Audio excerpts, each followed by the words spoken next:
69-year-old Patrick Harris saw his life flash before his eyes on Wednesday, August 12, when a young man who is well known to him and his family robbed him of his salary and stabbed him about his head and hands during the ordeal. Harris, who resides at Law 3278 Lamahal Place, South Rumvelt Gardens, during an interview with this newscast, stated that on the day of the incident, he boarded a bus from the city to his home and had disembarked a few doors away to visit a shop when the perpetrator pounced on him. He put his hand in my pocket whilst I was urinating.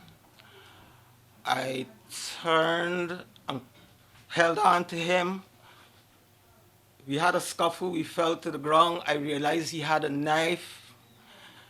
And because I was putting up a resistance, he used the words, he said, "I'm gonna kill you." The elderly man was then stabbed about his body and raised an alarm that saw residents rushing to his assistance. He, however, claims that the bandit alleged to the residents that the two had a misunderstanding as a result of a gambling bet which Harris had lost and was refusing to pay. After hearing that the matter was supposedly a personal one, Harris claims that his rescuers quickly dispersed along with his attacker.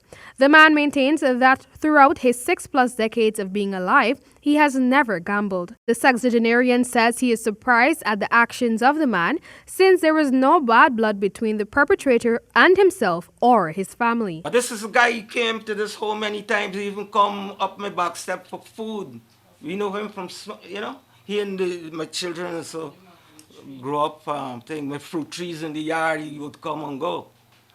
So he had no reason. Granddaughter of Harris, Khadijah Andrews, expressed disappointment with the fact that society has regressed to the point that would see a senior citizen becoming the victim of such a brutal robbery. Personally, I believe the use of drugs has a lot to do with young boys these days committing these crimes, these petty crimes, as we would call it, to attack a pensioner of what doesn't even belong to him, I think, the use of drugs has a lot to do with it. The family is calling for a speedy investigation to be conducted in the matter. The perpetrator has reportedly gone into hiding. Amel Griffith for the HDP Nightly News.